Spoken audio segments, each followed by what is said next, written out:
Hello नमस्कार साथियों, आप सभी का स्वागत करते हैं फिक्स टारगेट 2.0 परिवार के एक और नई क्लास में। जितने भी बच्चे बिहार या फिर भारत के किसी भी यूनिवर्सिटी से ग्रेजुएशन फर्स्ट सेमेस्टर में हैं और सत्र यदि आपका 2024 से 28 है, आप चाहे साइंस संकाय के स्टूडेंट्स हैं, कॉमर्स संकाय के स्टूडेंट्स हैं या फिर बच्चे आर्ट्स संकाय के स्टूडेंट्स हैं, आप सभी के लिए आज का क्लास काफी ज्यादा इंपॉर्टेंट रहने वाला है। क्योंकि आज के इस क्लास में हम लोग देखेंगे जो आपका बीएससी पेपर फर्स्ट है, बीएससी पेपर फर्स्ट में जिस स्टूडेंट ने स्वच्छ भारत सब्जेक्ट को रखा है, तो चलिए हम लोग आज स्वच्छ भारत का एक मॉडल प्रैक्टिस से डिस्कस करते हैं। हालांकि ये जो क्वेश्चंस है आपके अभी अभी जो 2024 में पूर्णिया यूनिवर्सिटी में एग्जामिनेशन हुआ था वहां पर पूछा गया था, तो जो भी क्वेश्चंस यहां पर पूछे गए थे मैं आपको सभी क्वेश्चंस को काफी डिटेल में एक्सप्लेन करके बताने वाला हूं।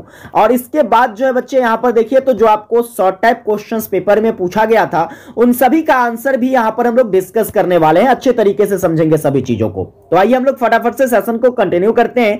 एक बार आप लोगों ने बच्चे सेशन को शेयर नहीं किया है, अपने सभी दोस्तों को शेयर कर दो ताकि आपके सारे फ्रेंड्स क्लास को ज्वाइन कर सके। सेशन को लाइक नहीं किया तो लाइक कर लीजिएगा, चैनल पर आप भी नए हैं तो सब्सक्राइब करके नोटिफिकेशन बेल को ऑन कर लीजिएगा।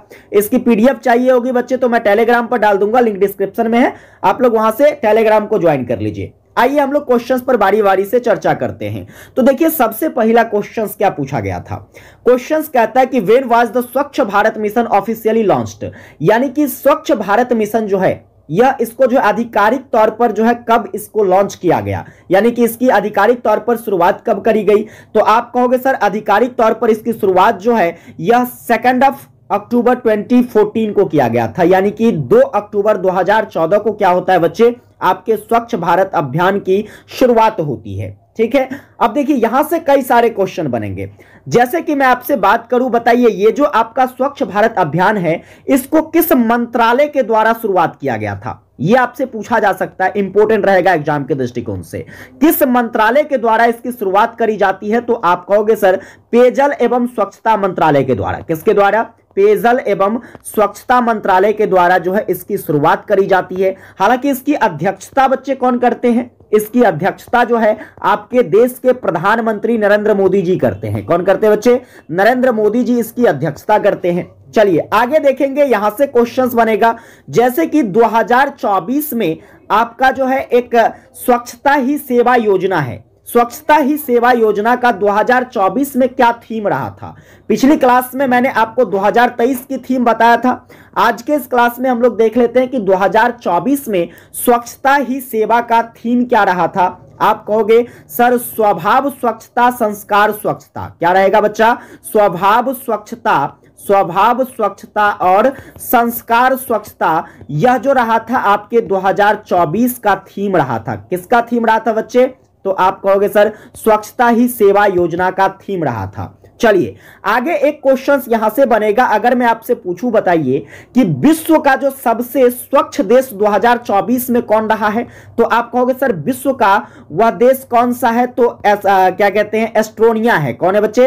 एस्टोनिया नाम का एक देश है, और ये देश जो है प्यारे बच्चे आपके क्या है, तो विश्व में 2024 में सबसे स्वच्छ देशों की श्रेणी में आता है। ठीक है, चलिए इस तरीके से यहां पर क्वेश्चंस बनाए जा सकते हैं, कुछ भी पूछेगा आप इजीली कर पाओगे। आगे बढ़िए, अगला सवाल देखते हैं। आपका नेक्स्ट नंबर क्वेश्चंस कहता है कि who launch the Swachh Bharat mission, यानी कि स्वच्छ भारत मिशन जो है यह किसके द्वारा शुरू किया जाता है। तो मैंने आपको पहले भी पढ़ा दिया है, स्वच्छ भारत मिशन जो है प्यारे बच्चे किसके द्वारा, तो आपके नरेंद्र मोदी जी के द्वारा शुरू किया जाता है। इसके बाद यहां से पूछा जा सकता है बताइए गांधी जी के कौन से जयंती पर इसकी शुरुआत करी जाती है, तो गांधी जी के 145वें जयंती पर क्या किया जाता है, इसकी शुरुआत करी जाती है, जो कि आपका 2014 में होता है। इसके बाद 5 वर्षों का एक लक्ष्य रखा जाता है 2019 तक, और कहा जाता है कि गांधी जी के 150वें जयंती तक हम क्या करेंगे, तो भारत को एक स्वच्छ देश बना लेंगे। ठीक है, इसकी शुरुआत जो है प्यारे बच्चे आपके राजघाट नई दिल्ली से किया जाता है। कहां से किया जाता है? राजघाट नई दिल्ली से किया जाता है।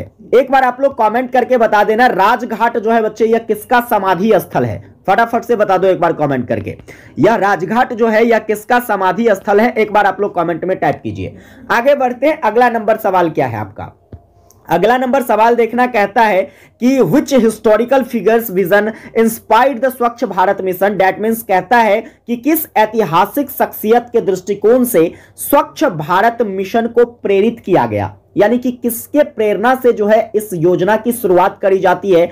आप कहोगे सर गांधी जी के प्रेरणा से, क्योंकि हमारे महात्मा गांधी जी का एक सपना था कि भारत को जो है एक स्वच्छ देश बनाए। क्या बनाए बच्चे? स्वच्छ देश बनाए। और इसके संबंध में देखिए तो महात्मा गांधी ने एक स्टेटमेंट दिया था। क्या दिया था बच्चे? एक स्टेटमेंट दिया था महात्मा गांधी ने। उन्होंने बताया कि स्वच्छ भारत, ठीक है, स्वच्छ भारत और स्वस्थ भारत, ठीक है, स्वच्छ भारत और स्वस्थ भारत, इसके कहने का मतलब है बच्चे कि अगर भारत स्वच्छ रहेगा तभी भारत जो है क्या रहेगा? स्वस्थ रहेगा। यह स्टेटमेंट किसका था बच्चे? तो महात्मा गांधी जी का था। पेपर में आपसे यह भी पूछ लिया जा सकता है, बताओ किसने कहा स्वच्छ भारत स्वस्थ भारत? तो वहां पर आपका ऑप्शन क्या हो जाएगा? महात्मा गांधी, ठीक है। अगर इसके आधिकारिक वेबसाइट की बात करें, पेपर में ये अगले साल क्वेश्चंस आया था, इस बात को याद रखिए। आधिकारिक वेबसाइट की बात करते हैं बच्चे, तो इसका जो आधिकारिक वेबसाइट हो जाता है वो नोट करिएगा, https यहां पर हाइफन, इसके बाद आप लिखोगे स्वच्छ भारत मिशन .gov.in और यहां पर ऑब्लिंग, ठीक है। इस तरीके से ये इसका क्या हो जाता है? स्वच्छ भारत मिशन का ये आधिकारिक वेबसाइट हो जाता है। और ये क्वेश्चंस पिछले साल पूछा गया था, इसलिए याद रखिएगा। चलिए अगला नंबर सवाल क्या कहता है? अगला नंबर सवाल कहता है कि what is the primary aim of the Swachh Bharat mission, यानी कि स्वच्छ भारत मिशन जो है इसका प्राथमिक उद्देश्य क्या रहा था? ऑप्शन देखिए, ये क्वेश्चन ऑप्शन से बनने वाला है, आप इसको ऐसे नहीं बना सकते हैं। तो यहां पर देखिए एक ऑप्शन में है जल प्रदूषण कम करना, या फिर खुले में शौच मुक्त भारत का लक्ष्य हासिल करना, सभी को स्वच्छ पेयजल उपलब्ध कराना, या फिर कहे तो ऊर्जा दक्षता बढ़ाना। तो आपके जो ये स्वच्छता मिशन है प्यारे बच्चे, स्वच्छता मिशन की जो पहले शुरुआत करी जाती है तो इसमें तो सबसे विशेष ध्यान दिया जाता है कि हम लोग क्या करें? खुले में शौच को खत्म कर दे, यानी कि लोग जो खुले में यत्र तत्र जो है मलमूत्र का त्याग करते हैं उस पर जो है प्रतिबंध लगा दिया जाए। उस पर रोक कैसे लगेगी, इस पर विशेष फोकस किया गया था। तो हमारा ऑप्शन यहां पर बी हो जाएगा। लेकिन इसके साथ साथ इसमें और भी बहुत सारी चीजों पर विशेष ध्यान रखा गया, जैसे देश को क्या बनाना भाई? स्वच्छ बनाना। देश को क्या बनाना? स्वच्छ बनाना। इसके साथ साथ देखेंगे आप तो इसमें और भी कई सारे वर्क्स जो है शामिल है, जैसे कि पेयजल की आपूर्ति करना। किसकी आपूर्ति करना बच्चे? पेयजल की आपूर्ति करना। ये सारा काम आपके जो है आपके किस में आ जाता है? तो स्वच्छ भारत मिशन के उद्देश्य के अंतर्गत आ जाता है। चलिए अगला सवाल देखते हैं। आपका अगला सवाल कहता है कि which ministry is responsible for the implementation of स्वच्छ भारत मिशन अर्बन, यानी कि शहरी क्षेत्रों में। देखो यहां पर जो आपका स्वच्छ भारत मिशन है इसको 2 स्तर पर शुरुआत किया गया था। कितने स्तर पर?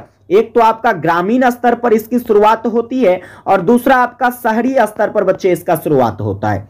तो क्वेश्चंस ने यहां पर कहा है कि शहरी स्तर पर जो है इसके क्रियान्वयन के लिए कौन सा मंत्रालय जिम्मेदार हो सकता है? तो पहला बात ऑप्शन देखो, अब ऑप्शन क्या क्या है भाई? ग्रामीण विकास मंत्रालय। तो ग्रामीण विकास मंत्रालय आपके ग्रामीण क्षेत्र से संबंधित हो जाएगा, ये वाला ऑप्शन गलती है। अगला है आवास और शहरी मामलों का मंत्रालय। अब ये थोड़ा सा देखिए, शहर की चर्चा यहां हो रही है तो थोड़ा सा यहां पर सस्पेंसेबल हो सकता है, ये थोड़ा सा इसको डाउट में रखिए, इस पर हम थोड़ा सा संदेह व्यक्त करते हैं। आगे है पर्यावरण मंत्रालय। पर्यावरण मंत्रालय का संबंध तो इससे हो ही नहीं सकता है, स्वास्थ्य मंत्रालय का भी नहीं हो सकता है। तो यहां पर आपके स्वच्छ भारत मिशन जो है ये अगर बात करें हम शहरों में तो आवास एवं शहरी मामलों के मंत्रालय के द्वारा बच्चे क्या किया जाता है? तो इसकी रिस्पॉन्सिबिलिटी ली जाती है, समझ गए? इसकी जिम्मेदारी ली जाती है। हालांकि यहां पर ऑप्शन की बात करें तो यहां पर होना चाहिए था शहरी विकास मंत्रालय, ठीक है? क्या होना चाहिए था? शहरी विकास मंत्रालय जो है इसके लिए जिम्मेदार होता है, समझ गए? तो यहां पर ऑप्शन में नहीं है, इसलिए यहां पर क्या हो जाएगा? ऑप्शन नंबर बी इसका करेक्ट हो जाएगा। चलो अगला सवाल देखते हैं। आपका बच्चा नेक्स्ट क्वेश्चन कहता है कि व्हाट इज द स्वच्छ क्या कहते हैं? व्हाट इज द स्वच्छ सर्वेक्षण, यानी कि स्वच्छ सर्वेक्षण जो होता है ये क्या होता है? तो स्वच्छ सर्वेक्षण की बात करें तो भाई सर्वेक्षण मतलब सर्वे करना, है ना?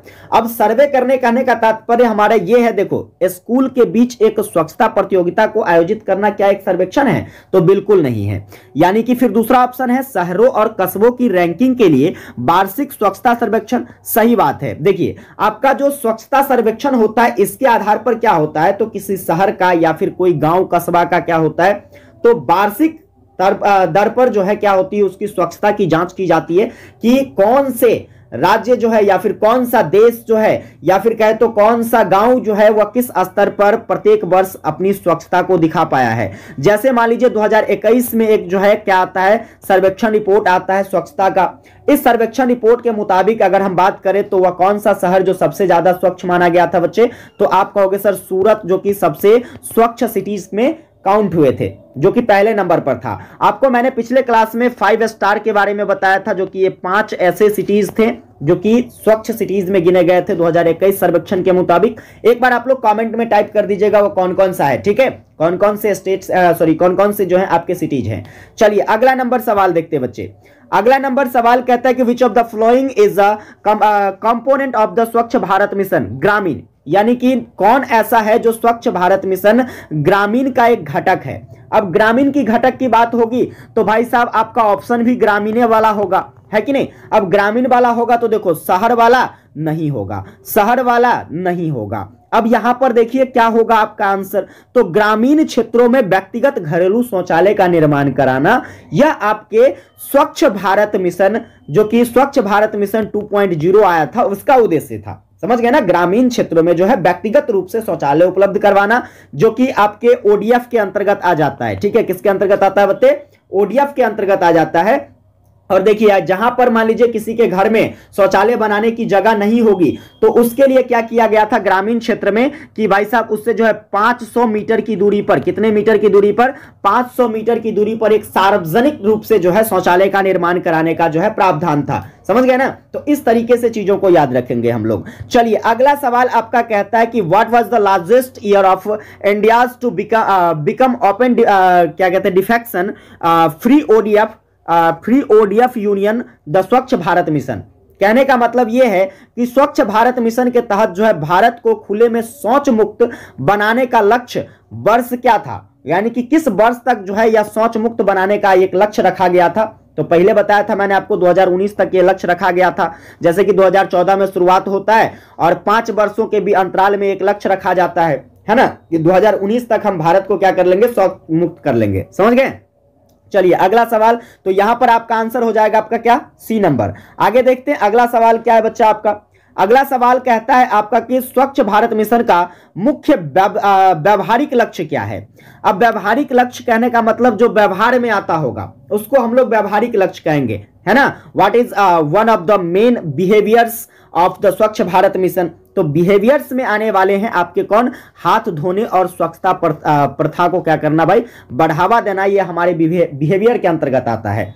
उद्योगों में जो है रिसाइकलिंग बढ़ाना, ये बिहेवियर्स के अंदर नहीं आता है। ऊर्जा की खपत कम करना, ये भी हमारे बिहेवियर्स के अंतर्गत नहीं आता। डिजिटल भुगतान को प्रोत्साहित करना, ये भी हमारे बिहेवियर्स के अंतर्गत नहीं आता है। हाथ धोना जो कि हमारा एक व्यवहारिक गुण है।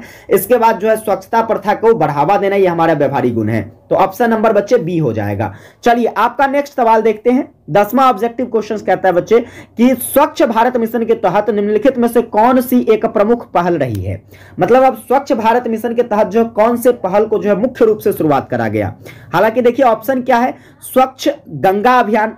स्वच्छ गंगा अभियान नहीं है बच्चे, देखिए इसके लिए जो है नमामि गंगे योजना चलाया गया था। क्या चलाया गया था, नमामि गंगे योजना चलाया गया था, जिसमें गंगा नदी को स्वच्छ करने की बात कही गई थी। मैंने आपको पिछले क्लास में बताया था। एक बार बच्चे आप लोग कमेंट करके बता देना नमामि गंगे योजना की शुरुआत कब करी जाती है। फटाफट से आप लोग कमेंट करके बताइए नमामि गंगे योजना की शुरुआत जो है ये कब होती है। अब क्वेश्चंस की बात करते हैं तो देखो शहरी और ग्रामीण दोनों क्षेत्रों में सार्वजनिक शौचालय का निर्माण करना, ये क्या रहा था बच्चे आपके स्वच्छ भारत मिशन के तहत जो है एक प्रमुख घटक था इसका। समझ गए। तो ऑप्शन नंबर क्या हो जाएगा, यहां पर बी हो जाएगा आपका। चलिए तो इस तरीके से देखिए तो ये 10 ऑब्जेक्टिव क्वेश्चंस जो पूर्णिया यूनिवर्सिटी में पूछा गया था, तो ये क्वेश्चंस तो आपको अच्छे से याद कर ही लेना है। इसके साथ साथ जितना भी डिटेल एक्सप्लेनेशन मैंने आपको बताया है ये सारी बातों को भी आपको याद रखना है, क्योंकि पेपर में यहां से भी क्वेश्चंस बच्चे बनाए जा सकते हैं। अब हम लोग आगे बढ़ेंगे। देखिए ग्रुप नंबर बी की बात करते हैं। ग्रुप नंबर बी में थोड़ा सा जो है डिफिकल्ट क्वेश्चंस आया हुआ था। अब डिफिकल्ट क्वेश्चंस क्या है हम लोग इसको समझते हैं। जैसे कि हम लोग देखते हैं सबसे पहले क्वेश्चंस पूछा गया था कि भस्मीकरण के बारे में आप क्या जानते हैं। भस्मीकरण, अब सबसे पहले आपको समझना है कि आखिर भस्मीकरण क्या होता है। भस्म होना मतलब खत्म होना, है कि नहीं। तो यही है यहां पर आपका भस्मीकरण। भस्मीकरण के अंतर्गत क्या होता है बच्चे, तो कोई भी अवशिष्ट पदार्थ जैसे कि कूड़ा कचरा हो गया, ठीक है, या फिर कोई भी आपके जो है कूड़ा कचरा के अंतर्गत आने वाली कोई भी ऐसी पदार्थ हो गई, वह अपशिष्ट पदार्थों को हम लोग क्या करते हैं, जला करके जो है नष्ट कर देते हैं। और इसी जला करके नष्ट करने की प्रक्रिया को बच्चे क्या कहा जाता है, तो आप कहोगे गुरुजी भस्मीकरण कहा जाता है। समझ गए। इस प्रक्रिया में जब कचरे को जलाया जाता है तो इसमें काफी ज्यादा तापमान की आवश्यकता होती है, जिसमें 900 से 950 डिग्री सेल्सियस तापमान पर क्या किया जाता है, तो कचरे को जलाया जाता है और कचरे को जला करके जो है उसको भस्म कर दिया जाता है, उसको खत्म कर दिया जाता है। समझे। यह प्रक्रिया जो है बच्चे आपको अपशिष्ट से ऊर्जा बनाने में भी सहायक होता है, क्योंकि देखिए अपशिष्टों को जब जलाएंगे तो अपशिष्ट के जलाने पर क्या होती है, तो वहां से बहुत सारे गैसेस वगैरह निकलता है। अब बहुत सारे गैसेस निकलने, जैसे कि मान लीजिए कार्बन डाइऑक्साइड निकलेगा, तो कार्बन डाइऑक्साइड गैस माना कि यह मानव के लिए हानिकारक होता है, लेकिन बहुत सारी ऐसी प्रक्रियाएं हैं जहां पर जो है वो हमें क्या करती है, तो ऊर्जा देती है कि नहीं। तो इसलिए हम कह सकते हैं कि ये जो आपका भस्मीकरण का प्रक्रिया है, इस भस्मीकरण के प्रक्रिया के अंतर्गत बच्चे जो है हम लोग क्या कर सकते हैं, तो ऊर्जा का उत्पादन भी कर सकते हैं। इससे आप बिजली का उत्पादन भी कर सकते हैं। किसका उत्पादन कर सकते हैं, बिजली का उत्पादन। साथ में देखिए तो इससे बनने वाली जो राख है, यह राख क्या होती है, निष्क्रिय होती है और इसका इस्तेमाल जो है सैरेमिक में या फिर कहे तो निर्माण सामग्री में या फिर सीमेंट बनाने के लिए, इन सभी चीजों में जो है हम लोग इस राख का उपयोग कर सकते हैं। भस्मीकरण एक अन्य उच्च तापमान अपशिष्ट उपचार प्रणाली को जो है हम लोग थर्मल उपचार के नाम से जो है वर्णित करते हैं। कौन से उपचार के नाम से बच्चे, आप कहोगे गुरुजी थर्मल उपचार के नाम से इसको हम लोग क्या करते हैं, तो वर्णित करते हैं। आगे हम लोग देखेंगे, देखिए इसमें अपशिष्ट पदार्थों का भस्मीकरण अपशिष्ट को राख, फ्लू गैस या फिर गर्मी, इन सभी में क्या करता है, परिवर्तित कर देता है। कहने का तात्पर्य यहां पर यह है कि देखिए जो भी अपशिष्ट पदार्थ है, जब उसका भस्मीकरण होता है, मतलब जब उसको जलाया जाता है, तो जलाने के बाद जो राख निकलती है या फिर जलने के बाद वहां से जो गैस निकलते हैं, ठीक है, या वहां से जो हीट निकलता है, यह सब क्या होती है बच्चे, तो एक परिवर्तन के तौर पर अपशिष्ट पदार्थों के भस्मीकरण होने के पश्चात हमें देखा जाता है। राख ज्यादातर जो है कचरे के अकार्बनिक घटकों के द्वारा बनाई जाती है और जितने भी यहां से फ्लू गैस, ठीक है, फ्लू गैस के द्वारा क्या होता है, तो फ्लू गैस द्वारा ले जाए जाने वाले जितने भी ठोस गांठ या फिर कण होते हैं, ये सब होते हैं। समझ गए। वायुमंडल में फैलने से पहले जो है फ्लू गैस का क्या होता है, तो गैसीय एवं कम प्रदूषकों से साफ कर लिया जाता है, ताकि जब उसको वायुमंडल में फैलाया जाएगा, ठीक है, तो वायुमंडल में फैलाने के उपरांत तो जो है उसका वातावरण पर विशेष प्रभाव देखने को नहीं मिल सकेगी। इसलिए उसकी क्या की जाती है बच्चे, तो सफाई की जाती है। कुछ मामले में भस्मीकरण के द्वारा जो है उत्पन्न गर्मी का उपयोग विद्युत शक्ति के उत्पन्न करने के लिए किया जाता है। मतलब जो यहाँ पर भस्मीकरण के दौरान जो भी हीट उत्पन्न होता है, गर्मी उत्पन्न होता है, उसके जरिए हम लोग क्या करते हैं, तो विद्युत उत्पादन में उसका उपयोग कर लेते हैं। भस्मीकरण से जो भी उत्पादित ऊर्जा होती है उच्च तापमान वाली उष्मा होती है वह, जबकि जो भी दहनशील गैस होता है वह गैसीकरण के कारण क्या होती है, तो मुख्य रूप से हमें ऊर्जा का उत्पाद करके देती है। समझ गए। इस तरीके से आपको क्या करना है, तो भस्मीकरण के बारे में लिखना है। साथ में देखोगे कि भस्मीकरण और गैसीकरण, इसको जो है ऊर्जा एवं सामग्री पुनर्प्राप्ति के बिना जो है लागू नहीं किया जा सकता है। समझे, लागू किया जा सकता है। इसको हम लोग या तो कहे तो बिना भस्मीकरण या फिर जो आपकी गैसीकरण की प्रक्रिया है, जैसे भस्म करते हैं तो हमें राख मिलता है, यहाँ से गैसीकरण प्रक्रिया के दौरान जो है जलने के उपरांत यहाँ से कई सारी गैसेस हमें मिलती है। तो इसमें जो ऊर्जा है या फिर जो भी इसमें सामग्री है उसकी पुनर्प्राप्ति के बिना भी इसको हम लोग लागू कर सकते हैं। और इसमें भस्मीकरण से कुछ खास तरह के जो है अपशिष्ट के उपचार में विशेष लाभ देखने को मिलती है, जैसे कि नैदानिक अपशिष्ट या फिर कहे तो कुछ और खतरनाक अपशिष्ट, जहां रोग जनकों का क्या हो या फिर कहे तो विषाक्त पदार्थों को जो है उच्च तापमान पर क्या किया जाता है, तो नष्ट किया जाता है। तो इस आधार पर जो है भस्मीकरण जो है या कुछ खास अवशिष्टों के उपचार में भी क्या होता है, सहायक होता है। समझ गए।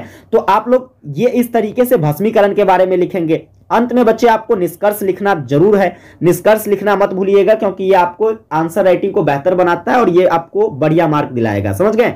आप निष्कर्ष में लिखोगे कि भस्मीकरण से हमारा तात्पर्य जो है यह किसी प्रकार की प्रक्रिया से है जो अपशिष्ट को क्या करती है, कम भारी या फिर कम विषाक्त या फिर कम हानिकारक सामग्री में परिवर्तित करती है और उसको दहन के लिए उपयोगी बनाती है। समझ गए ना। भस्मीकरण के दौरान क्या होता है, और कोई भी अपशिष्ट पदार्थ हो उसकी विषाक्तता को कम करता है, मतलब उसके जो है हानिकारक प्रभावों को कम करता है, या फिर कहे तो उसमें जो क्या कहते हैं, तो आपके बहुत सारी ऐसी विषाक्त गैसें होती हैं, तो उन सभी गैसों के प्रभावों को कम करती है। समझ गए। और इन सभी के उपरांत जो है यह पदार्थों को दहन के लिए उपयोगी बनाती है, यही आपका भस्मीकरण कहलाता है। तो मैं उम्मीद करूंगा बच्चे आप लोगों को भस्मीकरण क्या है ये समझ में आ गया होगा। एक बार आप लोग कमेंट करके टाइप करना फटाफट से, क्या आप लोगों को भस्मीकरण के बारे में अब अगर पूछा जाएगा तो क्या आप इजीली लिख सकते हो? भाई भस्मीकरण मतलब भस्म कर देना।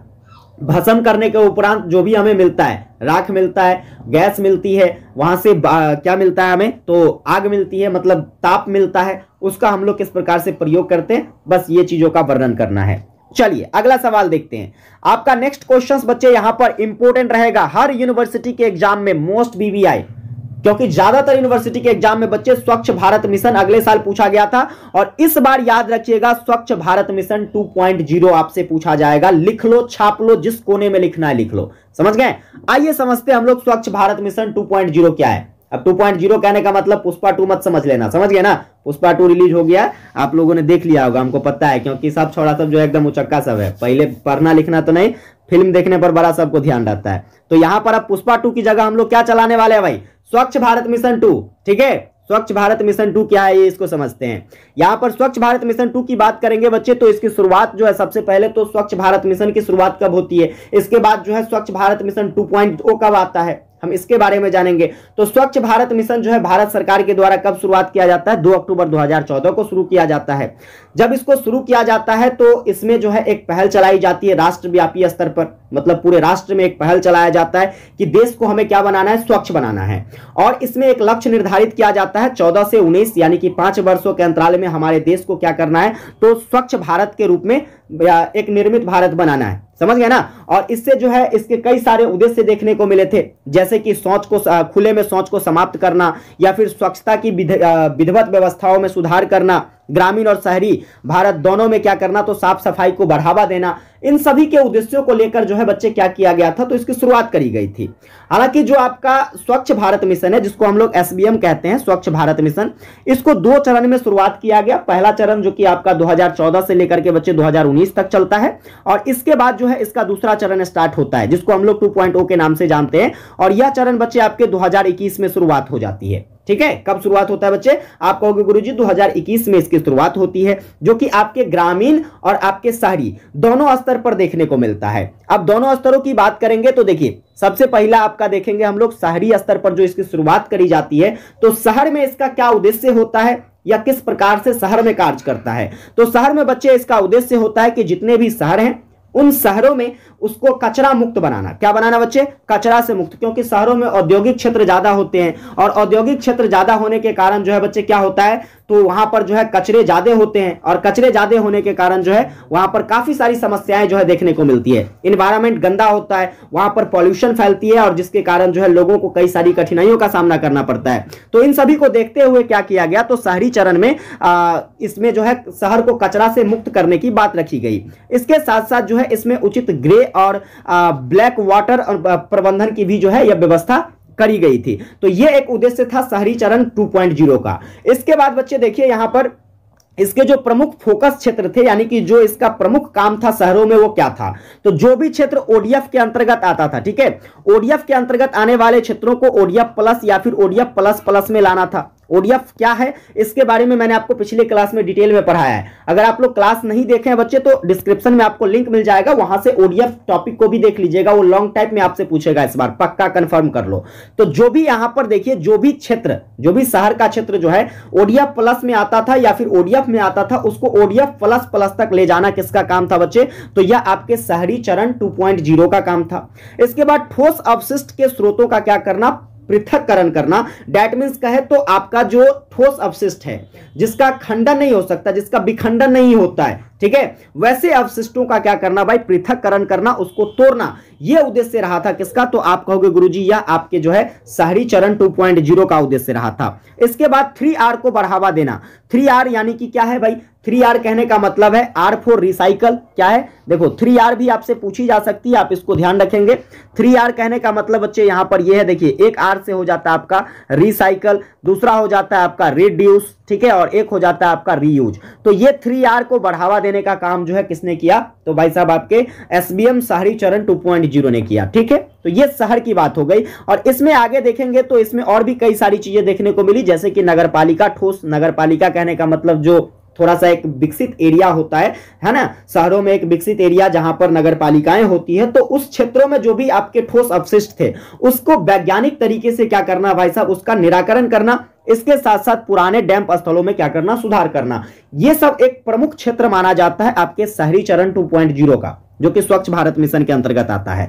अब इसके लिए जो है देखिए, तो वित्तीय बजट क्या रखी गई थी, तो इसमें जो है 1.41 लाख करोड़ रुपए की बजट रखी गई थी, और इतने पैसे खर्च करके जो है इन सभी चीजों को क्या करना था बच्चे, तो सुचारू रूप से लागू करना था। ठीक है, चलिए आगे देखते हैं ग्रामीण स्तर पर इसकी क्या उद्देश्य रही थी। तो ग्रामीण स्तर पर प्यारे बच्चे जो है खुले में जो भी शौच, क्योंकि ग्रामीण स्तर पर देखोगे गांव घर में ये ज्यादातर समस्याएं रहती है, लोग जो है खुले में ज्यादा शौच करते हैं, यत्र तत्र जो है कहीं भी कूड़ा करकट फेंकते हैं, यत्र तत्र थूकते हैं, यत्र तत्र मल मूत्र का त्याग करते हैं। तो ऐसी स्थितियों को सुधार करना जो है या ग्रामीण स्तर पर जो है क्या था, तो SBM 2.0 का क्या था, तो उद्देश्य था। समझ गए। हालांकि ये समस्याएं ग्रामीण स्तर पर इतनी जल्दी खत्म नहीं होने वाली है, क्योंकि लोगों की जो मानसिकताएं हैं प्यारे बच्चे, यह मानसिकता चेंज नहीं हो सकती।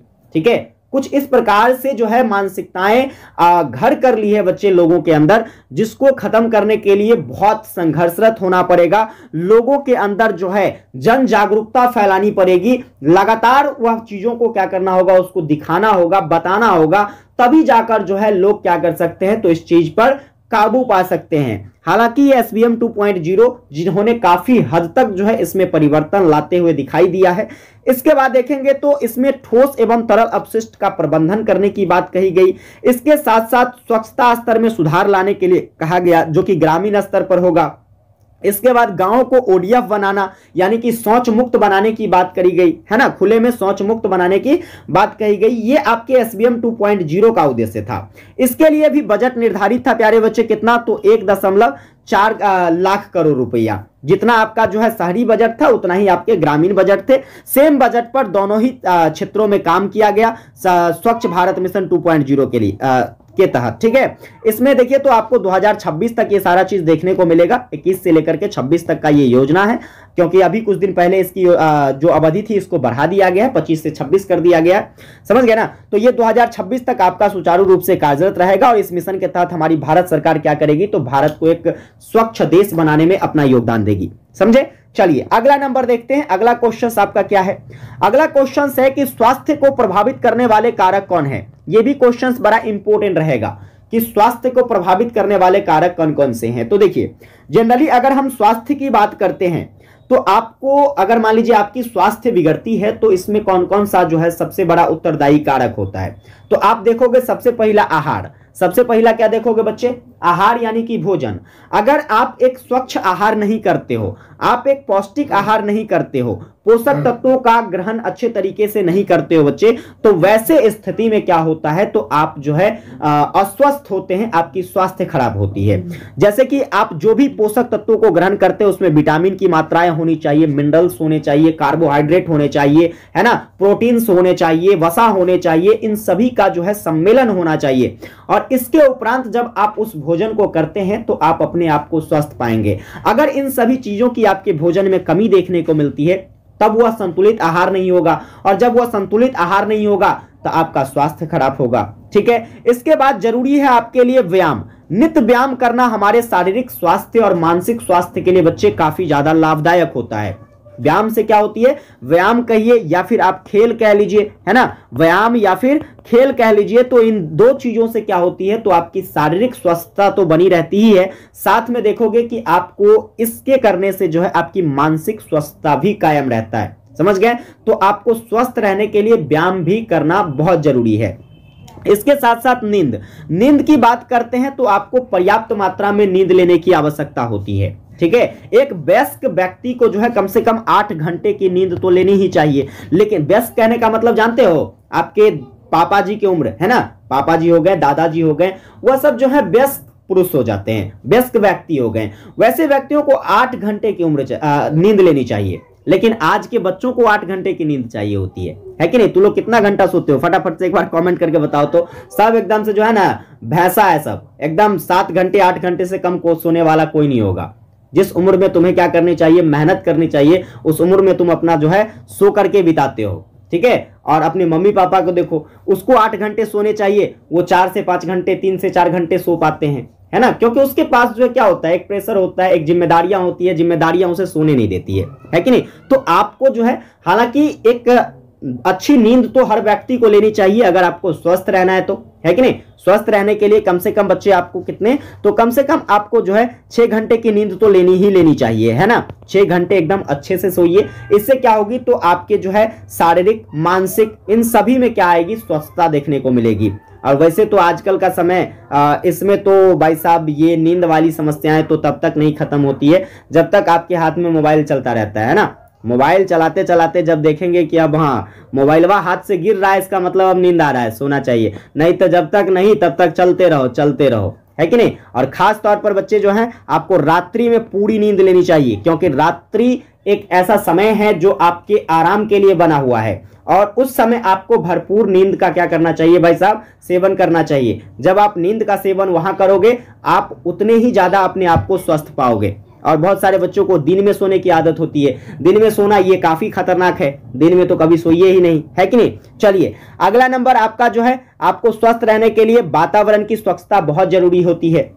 वातावरण की स्वच्छता कैसे बन पाएगी भाई, तो भाई साहब पॉल्यूशन पर आपको क्या करना होगा, रोक लगाना होगा, पॉल्यूशन कम करने होंगे। साथ में धूम्रपान, ठीक है, धूम्रपान पर आपको क्या करना होगा, प्रतिबंध लगाना होगा। लोग क्या करते हैं, देखते हैं कि अनेकों प्रकार के जो हैं गुटखा वगैरह सब के खा करके क्या करते हैं, पान खा करके क्या करते हैं, यत्र तत्र कहीं कहीं थूक देते हैं। अब वैसे स्थिति में क्या होती है, वातावरण पॉल्यूटेड होता है। मान लीजिए क्या है कि अगर कोई व्यक्ति जिसके अंदर कुछ ऐसी बीमारियां हैं जो वायरस जनित हो, ठीक है, और वह व्यक्ति क्या करता है, यत्र तत्र जो है थूकता है। जब वह व्यक्ति यत्र तत्र थूकेगा तो उसके संपर्क में जब कोई एक स्वस्थ व्यक्ति आता है तो फिर उसका प्रभाव उस पर भी देखने को मिल जाता है। तो इस प्रकार से जो है क्या होता है, तो उसका फैलाव हो जाएगा, फिर आपके एनवायरमेंट में यह समस्याएं आ जाएगी और सभी लोग अस्वस्थ होना शुरू हो जाएंगे, है कि नहीं। इसलिए जो है हमें क्या करना चाहिए, ये सारी चीजों पर विशेष ध्यान रखना चाहिए। इसके बाद जो अत्यधिक धूप है, ज्यादा आपके अंदर तनाव की स्थिति आती है, या फिर कहे तो अपर्याप्त हाइजीन्स जैसे वातावरण के जो कारक हैं, ये सब क्या करते हैं बच्चे, तो हमारी स्वस्थता को प्रभावित करती है, समझ गए। इसके साथ साथ जीवन शैली की बात करें, देखिए जीवन शैली, आपकी जो खराब लाइफ स्टाइल होगी प्यारे बच्चे, ये भी आपके स्वास्थ्य को प्रभावित करेगा। अब खराब लाइफ स्टाइल कहने का मतलब क्या है कि देखिए अपने आप को हमेशा स्वस्थ रखिए, स्वच्छ रखिए, ठीक है। जितना आप स्वच्छ रहने की कोशिश करेंगे, आपकी लाइफ स्टाइल जो है जितनी स्वच्छ रहेगी, जितने साफ सुथरे रहेंगे, उतने ज्यादा आप स्वस्थ पाओगे। बहुत सारे लोगों को देखते हो क्या है, गंदा कपड़ा है, एकदम पहन रहा है भाई, वहां से आपको काफी सारी समस्याएं होती है ना। काफी सारे लोग जो है एकदम से नाखून इतने बड़का बढ़ा के रख ले है कि नहीं, और उसमें जो है एकदम कूड़े कटकट सब फंसा हुआ है, उसी हाथ से एकदम आकर के खा लिया, है ना। वो क्या हुआ, गंदगी आपके अंदर चला गया, फिर वैसी स्थिति में क्या होगी, वैसी स्थिति में आप बीमार पड़ेंगे, है कि नहीं।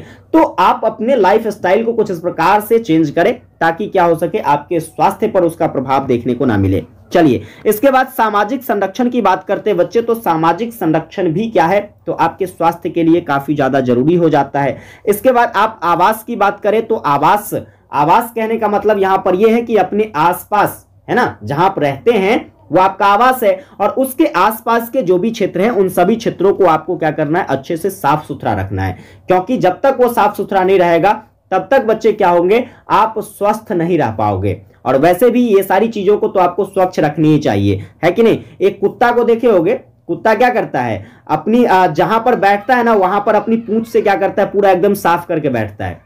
तो आप तो मानव है भाई, आपको तो पूरी जगह साफ करके रखनी चाहिए कि नहीं रखनी चाहिए। इसीलिए भाई साहब अपने आसपास की चीजों को हमेशा साफ रखें अगर आपको स्वस्थ रहना है तो। इसके बाद काफी सारे लोग ऐसे होते हैं जिस पर जीन्स का इफेक्ट देखने को मिलता है। जीन्स जो कि एक शारीरिक रासायनिक प्रक्रिया है, इस प्रक्रिया में आप देखोगे कि कुछ रोग ऐसे होते हैं जो वंशागत होते हैं। जैसे मान लीजिए बहुत सारे ऐसे रोग हैं, जैसे एड्स, जैसे क्या है बच्चे, एड्स है, जैसे आपका टीबी है कि नहीं।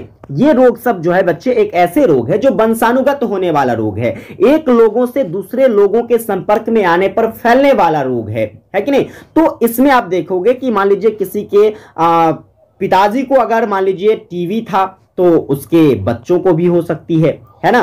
किसी के पिताजी को अगर दम्मा था तो उसके पुत्र को भी दम्मा हो सकता है, समझ गए ना। तो इस तरह की जो है ये आपके जीन्स के अकॉर्डिंग चलने वाला ये डिजीज है आपका, ये वंशागत आप समझ सकते हैं इसको। तो इससे भी आपको क्या करना है भाई, इस पर भी आपको प्रतिबंध लगाते हुए अपनी आपको सुरक्षा करना है, समझे। तो चलिए, इस तरीके से पेपर में जब आपसे पूछा जाएगा कि स्वास्थ्य को प्रभावित करने वाले कारक कौन कौन से हैं, तो एक बार आप लोग कमेंट करके बताना बच्चे, क्या आप लोग इसका आंसर फटाफट से कर लोगे। चलिए अगला सवाल देखें हम लोग, चलिए आगे बढ़ते हैं। अगला सवाल देखिएगा, कहता है कचरा के विभिन्न प्रकारों के बारे में बताइए। भाई कचरा कितने प्रकार के होते हैं, मोस्ट बीबीआई ये भी क्वेश्चंस रहने वाला है। अब आइए समझते हैं कचरा के प्रकार को। तो बच्चे कचरा के प्रकार की बात करते हैं तो वैसे तो आपके कचरा के कई सारे प्रकार हैं, लेकिन मौलिक रूप से आप इसके 3 प्रकार को पढ़ेंगे। सबसे पहला आपका स्थिर कचरा है। स्थिर कचरा किसको कहते हैं, यानी कि वैसा कचरा जो प्यारे बच्चे क्या हो, तो एक अस्थायी होता हो, जो ठोस हो, है ना, उसको हम लोग स्थिर कचरा कहते हैं। यह कचरा क्या होता है, ठोस और अस्थायी होता है। शहरी या ग्रामीण क्षेत्रों में काफी ज्यादा ये आपको देखने को मिलेगा। इसमें आपको घरेलू कचरे हो गए, इसके बाद काफी सारे औद्योगिक अपशिष्ट आ जाते हैं, प्लास्टिक, कागज, ठीक है, ये सब क्या आ जाता है बच्चे, तो ये आपके स्थिर कचरा के अंतर्गत आ जाता है। इसमें आप देखोगे उपयोगिता से वंचित जो भी आपके इलेक्ट्रॉनिक्स उपकरण हैं जिसका आप यूज नहीं करते हैं, जो भी आपके पुराने फर्नीचर्स हैं, जो भी आपके प्लास्टिक के बोतल्स हैं, ये सारे जो है कचरे किस प्रकार में आते हैं, तो बच्चे आप इसको स्थिर कचरा के नाम से जानते हो। इसके बाद देखोगे द्रव्य कचरा। वैसा कचरा होता है जो प्रवाहमान हो, यानी कि जो बहता हो, है ना। बहने का मतलब यहां पर जैसे कि निकासी जल, है ना, निकासी जल, या फिर मान लीजिए इंडस्ट्रियल निकासी, कोई भी आपके जैसे कि औद्योगिक क्षेत्रों से, जैसे कि देखो क्या है, अगर मान लीजिए कोई यहाँ पर फैक्ट्रियां चल रही है, अब यहाँ पर फैक्ट्रियां हैं तो इसमें पानी का तो काम होगा ही होगा। तो इससे निकलने वाली जो पानियां होती है, जो भी गंदे पानी होते हैं, उसको नाले के द्वारा क्या किया जाता है बच्चे, तो इसमें नदी, नाले, तालाब में जो है क्या किया जाता है, इसको तो मिला दिया जाता है, ताकि क्या हो, ये यहाँ पर आकर के ये बह जाए साथ में।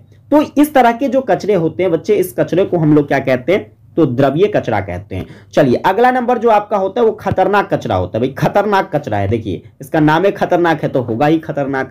जैसे कि आपका यह कचरा एक प्रकार का जो है कहे तो जीवन, पारिस्थितिकी या फिर संपत्ति, इन सभी को आपको हानि पहुंचा सकता है। अब बताइए, किसी के जीवन को हानि पहुंचा देगा, क्या पारिस्थितिकी तंत्र को या क्या करेगा, तो प्रभावित करेगा, किसी के संपत्ति को प्रभावित करेगा, तो स्वाभाविक सी बात है ये खतरनाक तो होगा ही, है कि नहीं। ये सारी चीजों को प्रभावित करने वाला एक कचरा है जिसको हम लोग खतरनाक कचरा के नाम से जानते हैं। जैसे कि आपका कोई भी बैटरी हो गया, है ना, या फिर कहे तो कोई भी आपके विकर्णीय उपकरण हो गया, फिर कहे तो कोई भी आपके केमिकल्स हो गए। ये केमिकल्स वगैरह क्या करते हैं, तो आपके जीवन को, आपके पारिस्थितिकी को, आपके संपत्ति को नष्ट करने का काम करती है।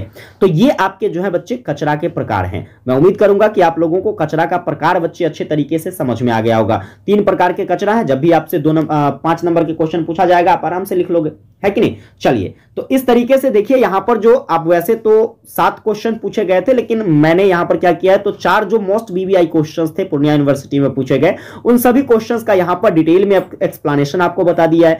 एक बार आप लोग कमेंट करके बच्चे बताइएगा कि आप लोगों को ये सारी चीजें क्लियर है। अगर क्लियर है तो हम लोग आगे बढ़ते हैं। और अगला नंबर देखिए तो आपका ग्रुप नंबर सी है।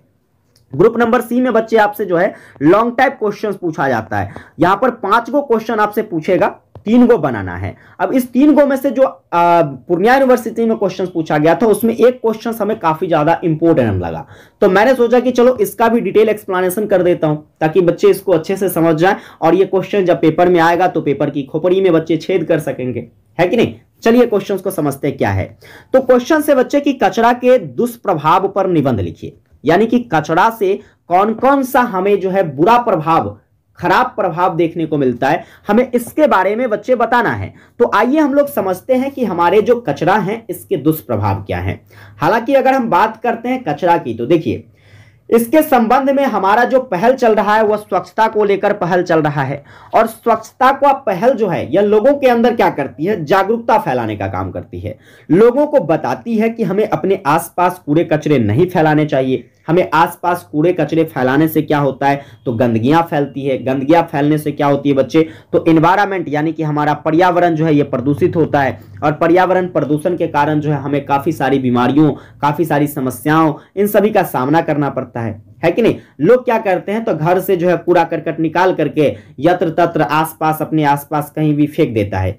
है कि नहीं। ऐसा हमें नहीं करना चाहिए। अगर मान लीजिए कोई भी घरेलू कचरा है आपका, आप उसको क्या करें तो कोशिश करें कि उसे अपने घर के आसपास कहीं भी गड्ढा खोदकर उसमें दबा दें, ताकि क्या हो सके तो उस कचरे का जो है क्या हो सके तो उसका पृथक्करण हो सके। जैसे उसका पृथक्करण हो जाएगा बच्चे, वो कचरे टूट जाएंगे और वो फिर जो है नए रूप में अपना जो है आकार धारण कर लेंगे। इस तरीके से जो है हम उसका जो है रीयूज भी कर लिया हमने, है कि नहीं। और इसके बाद जो है रीयूज होने के उपरांत वह जो है हमें नुकसान भी नहीं पहुंचाया। अब बहुत सारे बच्चों का कमेंट होगा कि सर इसमें बहुत ही सारा ऐसा कचरा है जो खत्म ही नहीं होता है। तो हाँ है, बहुत सारे ऐसे कचरे हैं, जैसे मान लीजिए पॉलीथीन वगैरह की बात करते हैं भाई, उसको आप कतवो मिट्टी में दबा दीजिएगा, ठीक है, सैकड़ों वर्ष छोड़ दीजिएगा, आपको उसी रूप में मिलेगा। और अगर आप उन चीजों का जो है प्रयोग मान लीजिए किसी ऐसे फील्ड क्षेत्र में करते हैं, खेत वगैरह में कर लेते हो, वैसे स्थिति में बच्चे क्या होता है तो वहां से जो है उसके उत्पादन क्षमता भी घट जाती है, क्योंकि वो मिट्टी के ह्यूमस क्षमता को खत्म कर देता है कि नहीं। तो ये सारी घटनाएं आपको देखने को मिल जाती है कचरा के कारण। अब कचरा के दुष्प्रभाव क्या है, तो चलिए इसको समझते हैं। जैसे कि दुष्प्रभाव की बात करें तो देखो, घर का जो कूड़ा करकट है यहां वहां फेंकने से वह क्या होता है, सड़ता है। और जब वो सड़ता है तो वहां से जो है एक दुर्गंध पैदा होती है, एक खराब एक विचित्र प्रकार का गंध निकलता है। और वही कूड़ा करकट जो है कई सारे कीटाणुओं को जन्म देता है फिर। और जब वहां से कई सारे कीटाणुओं का जन्म होता है तो फिर वह कई सारे जो है गंभीर बीमारी पैदा करती है। इससे क्या होती है बच्चे, तो एक भयंकर प्रभाव जो है लोगों पर देखने को मिल जाता है। इसके साथ साथ देखोगे जो भी आपके प्लास्टिक है, पॉलीथीन है, इन सभी को फेंकने से क्या होती है, पर्यावरण में धीरे धीरे अपघटन हो, पर्यावरण का धीरे धीरे क्या होता है बच्चे, तो अपघटन की क्रिया होती है। इसके रसायन जो है आसपास के पर्यावरण में क्या करते हैं, घुलने लगते हैं और भूमि की उर्वरा शक्ति को क्या करता है, यह खत्म करने लगता है। मैंने आपको शुरुआत में ही बताया है कि क्या होता है बच्चे, जब आप पॉलीथीन वगैरह सब जो है इसको किसी भी ऐसे भूमि पर फेंक दीजिएगा जहां पर आप फसलों का पैदावार करते हैं, फसलों का उत्पादन करते हैं, तो उस जगह पर क्या करती है ये अपघटित होकर के बच्चे क्या करते हैं, मिट्टी के ह्यूमस क्षमता को खत्म कर देती है। और अगर मिट्टी का ह्यूमस क्षमता खत्म हो जाएगा मतलब वहां उत्पादन की क्षमता क्या हो जाएगी, खत्म हो जाएगी। समझ गया ना। उपयोग की गई कांच की बोतल को भी लोग क्या करते हैं, यहां वहां फेंक देते हैं। बाद में यही बोतल जब टूट जाता है और लोगों को फिर क्या करती है, नुकसान पहुंचाती है कि नहीं लोगों को। या फिर मान लीजिए कोई जानवर है, जानवर तो भाई बेजुबान होता है ना, उसके पास उतनी बौद्धिक क्षमता होती नहीं है, वो चल पड़ा और देखा यहाँ पर कांच टूटा हुआ है, उसने देखा नहीं, उस पर अपने पांव रख दिए, उसका पांव कट गया। या मान लीजिए कहीं आदमी ही बिना देखे हुए उस पर चल दिए, तो फिर उससे क्या होता है, उसको नुकसान हो जाती है ना। और मान लीजिए नुकसान होने के साथ साथ कई सारे ऐसे डिजीज हैं, जैसे मान लीजिए कांच से कटने पर टाइफाइड बुखार वगैरह भी आ जाता है, या फिर कहे तो टिटेनस वगैरह, है ना। तो इस तरह की कई सारी जो है बीमारियां हमारे अंदर देखने को मिल जाती है, जो हमारे लिए नुकसानदायक है। इसके साथ देखोगे प्लास्टिक का कचरा जो है ये हजारों साल तक आपको नष्ट होता हुआ नहीं दिखेगा, ठीक है। प्लास्टिक का जो भी कचरा है यह आपको हजारों सैकड़ों सालों तक देखने को नहीं मिलता है। यही कचरा आपको नदियों में जब जाता है, ठीक है, तो यह जल को दूषित करता है। जल को दूषित करने के साथ साथ जो भी जलीय जीव रहता है वह दूषित जल जब पीता है तो भाई उसके जीवन पर फिर क्या होता है, तो प्रभाव देखने को मिलता है। वो जीव जो है नष्ट हो जाते हैं, मर जाते हैं, है कि नहीं। जैसे जैसे देश विकसित होते जा रहा है या इस तरह का जो समस्याएं हैं और भी बढ़ती जा रही है, क्योंकि बढ़ती हुई आबादी के साथ साथ इंसानों को यहाँ पर सभी चीजों की आवश्यकताएं बढ़ रही है। लोग जो है मॉडर्न होते जा रहे हैं। कभी हम लोग जो है खेती करने के लिए क्या करते थे, हल बैल चलाते थे, आज खेती करने के लिए ट्रैक्टर से खेती करते हैं, है कि नहीं। कभी हम लोग जो है खाना चूल्हे पर बनाते थे, आज हम लोग खाना गैस पर बनाते हैं। तो ये आपकी क्या है, ये आप देखते होंगे कि यहाँ पर जो भी आपके परिस्थितियां जैसे जैसे हम विकसित होते जा रहे हैं, और इस सभी चीजों से क्या हो रहा है, पॉल्यूशन का जो है बढ़ावा ही देखने को मिल रहा है। और पॉल्यूशन के बढ़ावा होने के कारण जो है इसका हमें बुरा प्रभाव देखने को मिल रहा है। लोगों की जो उम्र अवधि है या फिर लोगों की जो आयु है ये घटती हुई नजर आती है। लोग पहले जितने स्वस्थ रहते थे उतने स्वस्थ नहीं रहते हैं, है कि नहीं। व्यक्ति की कभी औसत आयु 80 साल हुआ करता था, 100 साल हुआ करता था, आज घटते घटते औसत आयु कितनी हो गई है, 60 वर्ष हो गई है। और ये सब क्या है, ये सब आपके पॉल्यूशन के कारण, ये सब आपके केमिकल सेवन के कारण, है कि नहीं। लोग पहले खेती करता था तो लोग क्या करता था भाई, लोग खेती करता था तो अपने खेतों में जो है क्या कहते हैं, पशुओं का गोबर डालता था। इसके बाद जो है चूल्हे पर जब वो खाना बनाता था तो वहां से जलावन के जलने से जो क्या होती थी, राख निकलती थी, वो खेतों में डालता था। उसका प्रभाव हालांकि जो है थोड़ी सी लेट से देखने को मिलती थी, 1 साल नहीं, 2 साल नहीं, 2 साल के बाद जो उसका अच्छा प्रभाव देखने को मिलता था। समझ गए ना। लेकिन क्या होता था, तो भाई वो टिकाऊ होता था, उससे हमें कोई ज्यादा नुकसान देखने को नहीं मिलती थी। लेकिन आज इसी खेती के लिए हम लोग क्या करते हैं, तो अनेकों प्रकार के जो है खाद का यूज करते हैं, है ना, urea, DAP, potash, zinc sulphate वगैरह वगैरह, कई सारे जो है हम लोग खाद का यूज करते हैं। और ये सारी खादें जो है ये केमिकल से बना हुआ है, और केमिकल से बना हुआ चीज हमें इंस्टेंट रिजल्ट तो देता है, तुरंत उत्पादन तो देता है कि नहीं, लेकिन यह हमारे जीवन को क्या कर रहा है, नष्ट करता हुआ नजर आ रहा है। समझ गया ना। तो इन सभी चीजों पर क्या करना है हमें भाई साहब, प्रतिबंध लगाने की जरूर आवश्यकताएं होगी। समझ गए।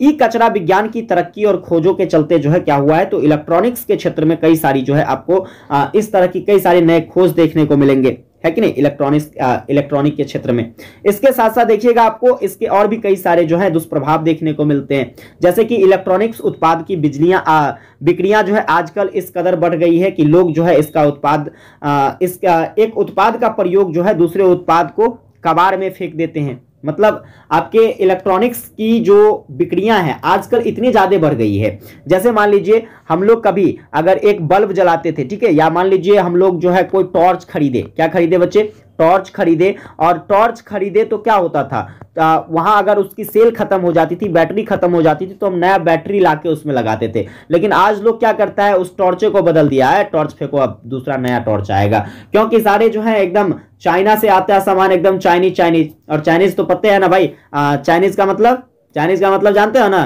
क्या, यूज एंड रोस्ट, है कि नहीं, उसका इस्तेमाल करो और फिर जो है उसको क्या करो, साइड करो, ऐसा ही चीज है। तो वही चीज है प्यारे बच्चे, आपके यहाँ पर लोग क्या करते हैं, तो आपके यानी कि इलेक्ट्रॉनिक्स उत्पादों की बिक्रियां इतनी ज्यादा बढ़ गई है, जो लोग क्या करते हैं, एक उत्पाद को एक बार जब यूज करते हैं तो फिर उसका दोबारा यूज नहीं करते, उसको किसी कबाड़ में फेंक देते हैं। कबाड़ में फेंकने के कारण क्या होती है, तो वो प्रदूषण का एक कारण बन जाता है कि नहीं। कई जगहों पर कचरों से छुटकारा पाने के लिए आप देखोगे उसको जला भी दिया जाता है, और जलाया जाता है तो वहां से जहरीले धुएं निकलते हैं, जो हमारे वायु प्रदूषण को वायु प्रदूषण के लिए उत्तरदायी होता है। और जब वायु प्रदूषण होगा तो हम लोग सांस के माध्यम से उसको अपने अंदर लेते हैं, और जब सांस के माध्यम से उसको अपने अंदर लेंगे तो हमको कई सारी जो है बीमारियां देखने को मिलेगी, है कि नहीं।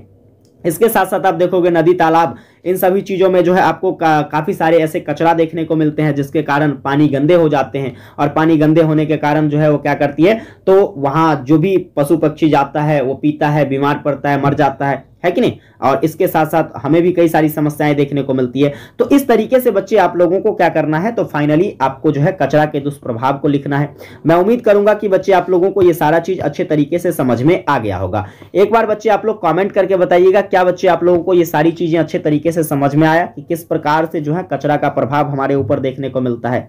और जो भी क्वेश्चंस मैंने आज आपको कराए हैं, जैसे कि ऑब्जेक्टिव क्वेश्चंस हो गया बच्चे, जैसे कि आपका शॉर्ट टाइप क्वेश्चंस हो गया और लॉन्ग टाइप क्वेश्चंस हो गया, एक बार आप लोग कमेंट करके बताना क्या ये सभी चीजें आपको अच्छे तरीके से समझ में आ गया है। अगर चीजें आपको अच्छे तरीके से समझ में आ गया है तो भाई साहब आपसे छोटा सा रिक्वेस्ट रहेगा, सेशन को अपने सभी दोस्तों को ज्यादा से ज्यादा जरूर शेयर कीजिए, ताकि सारे बच्चों को हेल्प मिल सकेगी। ठीक है, सारे बच्चे बिल्कुल फ्री ऑफ कॉस्ट यूट्यूब पर सबसे बेहतरीन कंटेंट के साथ अपनी तैयारी कर सकेगा। सेशन को आप लोग लाइक नहीं किए हैं तो लाइक कर लीजिएगा, और चैनल पर नए हैं तो सब्सक्राइब करके नोटिफिकेशन बेल को आप लोग जरूर ऑन कीजिएगा। विशेष मुलाकात करेंगे आप लोगों के साथ नेक्स्ट क्लास में, तब तक के लिए जय हिंद, वंदे मातरम।